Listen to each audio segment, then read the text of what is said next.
familier avec le concept, les rendez-vous de l'imaginaire, c'est une soirée qu'on va appeler de networking, de réseautage, de prise de contact professionnelle, un petit peu atypique puisqu'on vise vraiment les milieux qu'on appelle, avec des grands mots, des cultures de l'imaginaire. Entre nous, on s'appelle aussi un peu les geeks. Mais donc c'est plein de gens qu'on aime à savoir que c'est tout corps de métiers confondus. On a des gens qui font de l'audio, des gens qui font du court-métrage, des gens qui font du jeu de rôle, des gens qui font des startups, de la tech. Voilà. C'est vraiment d'essayer de se dire on met des jeux vidéo, des jeux de société, des salles de réalité virtuelle. Voilà. Et c'est vraiment... C'est tous des gens qui... Non, c'est pas vrai, puisqu'on a déjà... on a 25% de l'équipe qui ne boit pas, déjà. Voilà, donc non, c'est même pas... C'est tous des gens qui boivent du liquide. Voilà, ils sont à peu près tous composés de 70% d'eau. Donc voilà, l'idée c'est de mettre un petit peu tout ce monde en melting pot dans une grande salle avec des petits badges qui veulent dire je fais partie de la soirée, donc vous avez le droit de venir me parler. Donc les règles un petit peu universelles, c'est si vous avez ce badge, c'est que vous faites partie des RDVI. N'hésitez pas à aller voir les gens. Et puis surtout, la règle un petit peu cœur, c'est si vous êtes avec vos potes, c'est que vous n'avez pas compris en fait. L'objectif, c'est vraiment au contraire d'aller rencontrer d'autres gens. De faire hey, bonjour, je t'ai jamais parlé, comment tu t'appelles, qu'est-ce que tu fais. C'est un peu le port du badge et l'autorisation implicite de briser la glace et de venir vous aborder. C'est pas toujours facile, mais voilà. Sinon, il y a la croque-mitaine. Voilà, sinon il y a le croque-mitaine qui viendra vous voir. Voilà, pour des news un petit peu plus neuves, la dernière fois, ceux qui étaient là en juin, donc avant l'été, on avait des panneaux avec des petits post-it, on vous a demandé vos avis sur des choses. Donc voilà, on voulait, qui était là, qui se rappelle de ça? Il y en a quelques-uns quand même? Bon, très bien. C'était juste pour vous dire que, et pour ceux qui n'étaient pas là, sachez qu'on a demandé leur avis aux gens. Et ça n'a pas complètement servi à rien, on s'est même creusé la tête pendant l'été là-dessus.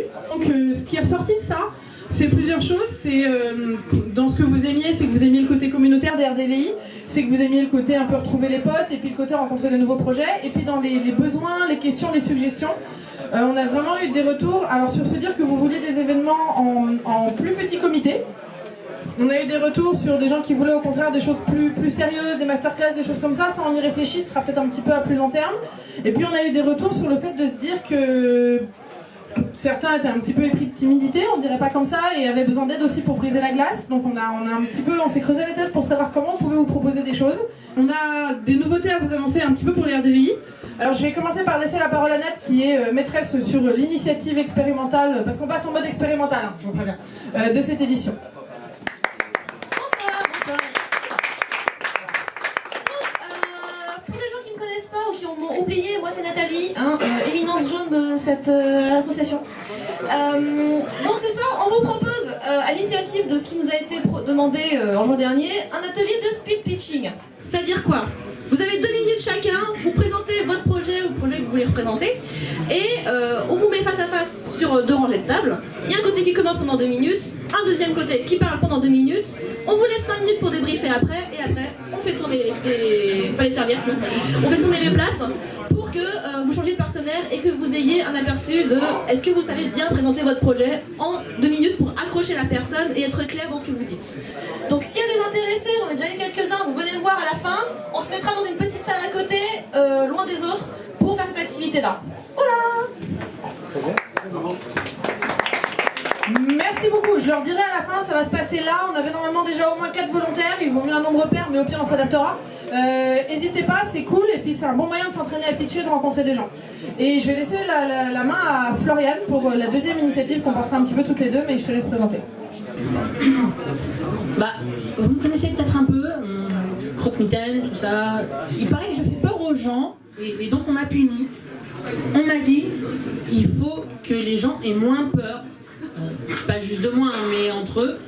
Et on s'est dit, mais pourquoi pas faire un truc entre les RDVI, parce que ça fait pas très souvent.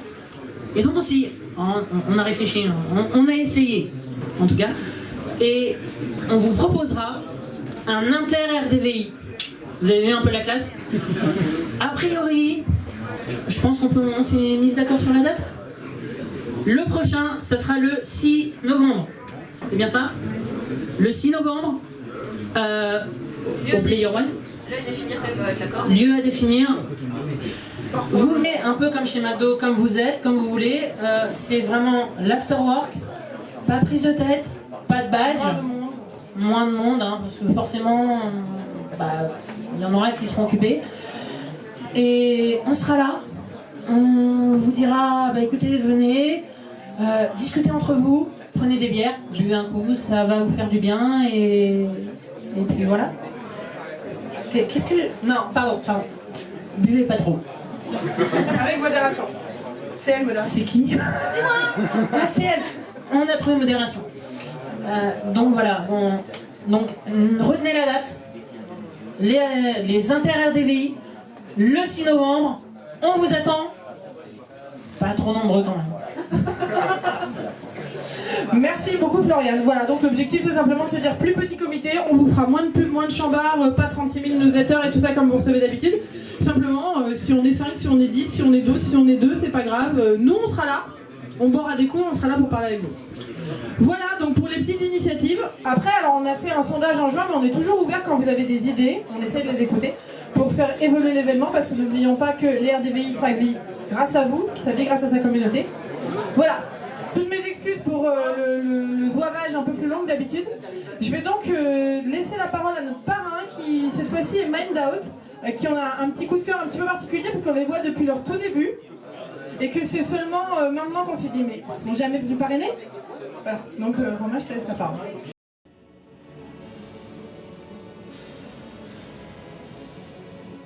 Un grand merci à Sophie, toute l'équipe des RDVI, et un grand merci à Ulule aussi pour cet événement. Donc on m'a demandé de parler un peu de moi. Au lieu de parler de moi, on va plutôt parler de Mind Out, c'est quoi le projet, comment il est né et comment on a réussi à le mener.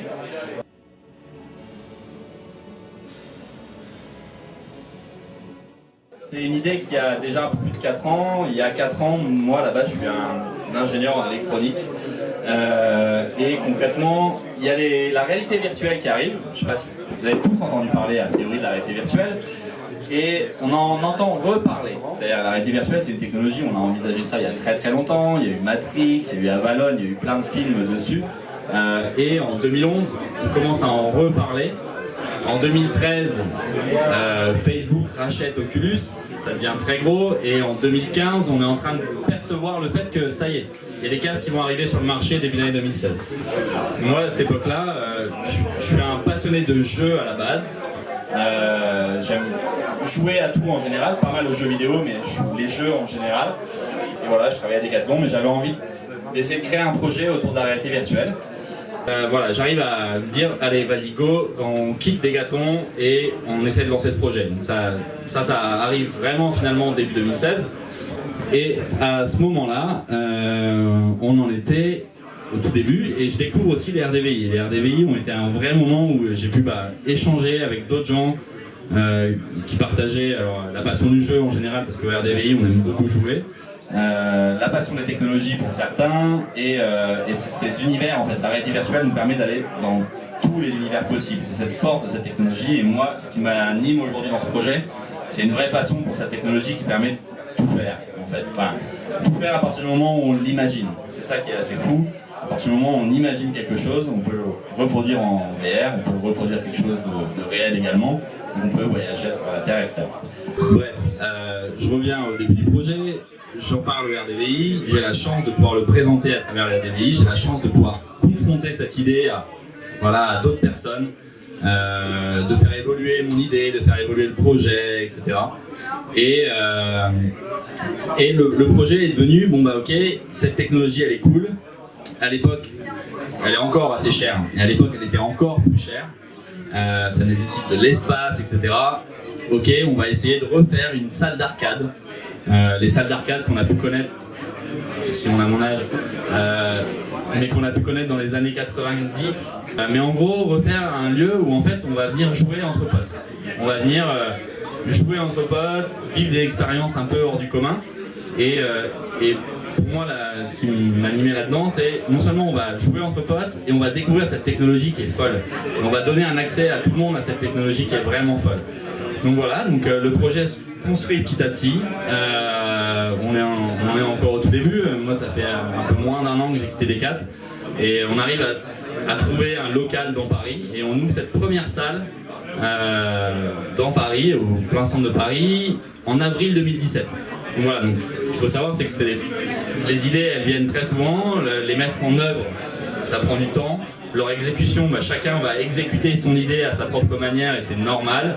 Et voilà, on arrive à cette salle qui va ouvrir en avril 2017. Ouais, j'essaie de le tenir plus près, désolé. Et on est le premier lieu à proposer vraiment du multijoueur et à proposer un système d'arcade où on peut venir jouer quand on veut avec des potes et à plusieurs. Et voilà, donc ce projet, j'avais eu la chance de le présenter au RDVI, j'avais eu la chance de faire des démos de réalité virtuelle au RDVI. Ça m'avait permis de voir est-ce que les gens apprécient, est-ce que les gens ils ont besoin d'accompagnement ou ils se débrouillent tout seuls, etc. Donc ça, il faut comprendre un truc, quand on a une idée en tête et qu'on a un projet qu'on a envie de créer, de mener, ça sert à rien de le garder pour soi. Il faut oublier, alors oui, la confidentialité, on a peur qu'on se fasse voler l'idée, etc. Non, ça sert vraiment à rien. Alors c'est probablement un truc que vous avez déjà entendu, mais en vrai, il faut confronter cette idée aux gens. Alors en général, quand on la confronte à des très proches, ils vont toujours dire oui, c'est bien ce que tu fais, etc. Donc c'est vraiment intéressant de pouvoir bénéficier d'une communauté de gens qu'on ne connaît pas et de pouvoir confronter une idée à des gens qui vont avoir un avis totalement différent, ou avoir un avis totalement nouveau. Et du coup, voilà, les RDVI m'ont permis ça. Il n'y a pas eu que les RDVI, mais c'est important quand vous avez une idée de projet de la confronter et de la présenter à d'autres gens.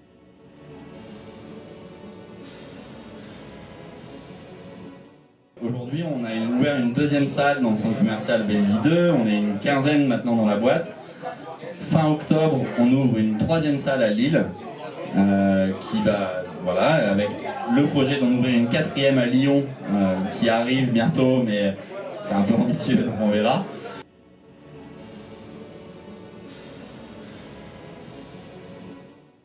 En tout cas, ce qui est important, c'est de garder vos convictions propres, et c'est les vôtres au début du projet.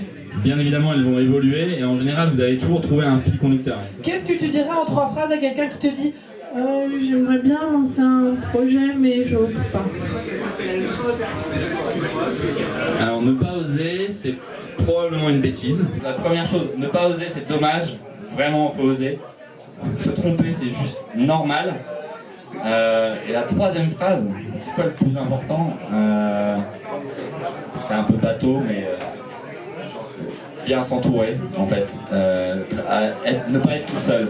Je pense que mener un projet tout seul, c'est pas possible. Mener un projet tout seul, c'est compliqué. Voilà. Ne pas oser, c'est dommage. Échouer, c'est normal. Et bien s'entourer. D'ailleurs, échouer quand on s'entoure, ça arrive aussi. Après, on recommence et on y arrive mieux.